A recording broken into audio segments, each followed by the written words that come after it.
And then lastly, regarding virtual screenings, there's a few ways that you can register and watch. So the first way is directly on Blackstar's site. So I'm going to share my screen again.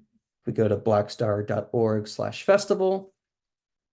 So once you have a ticket to a virtual screening, and let's actually go to my schedule, let's see everything that I've registered for already. If I go to my tickets, you can register for virtual screening in the exact same way that you can register for an in-person event, right? Just basically just click on the order tickets button.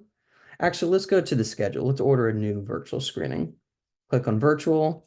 Let's peruse what what is available. Let's order tickets to this virtual screening of Disease. If I click buy tickets, I can either order with my pass or I can buy a standalone. I'm just going to use my pass in this case. And there we go. And once you've ordered a virtual screening, you'll see this pre-order successful message.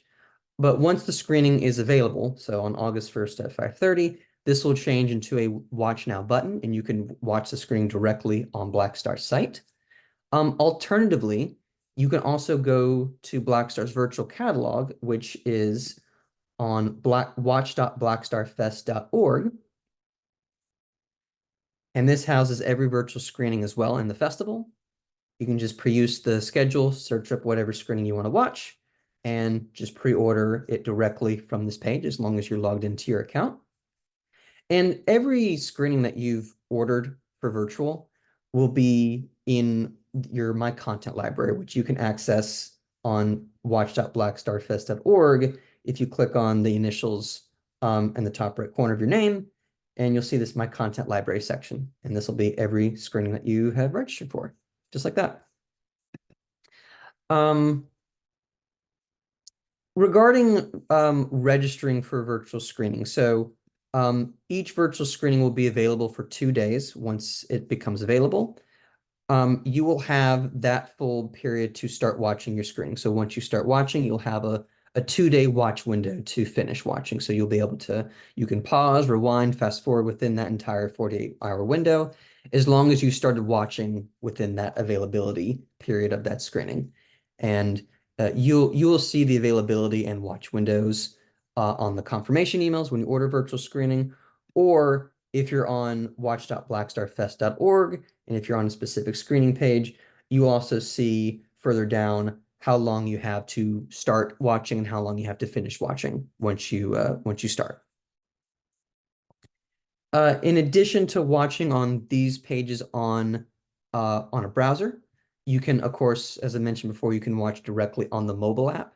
You have to register for the virtual screening first on a browser before you can watch on the mobile app. Alternatively, though, on the TV app, if you don't have a pass, it's the same thing. You have to register first on a browser before you can watch that virtual screening on the TV app. However, if you have a pass that gives you access to virtual screenings, like an all access pass or the virtual pass or the virtual 5 ticket pack, you can register for your virtual screening directly on the TV app. And again, once the screening is available, you can start watching it.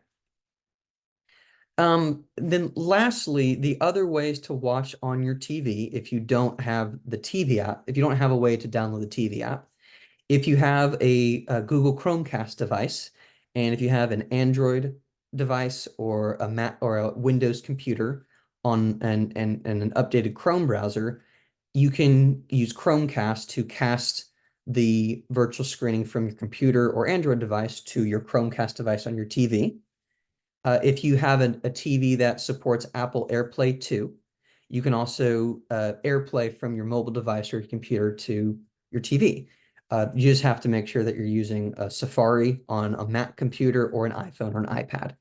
And just make sure that your TV and your whatever Apple device you're using is on the same Wi-Fi network.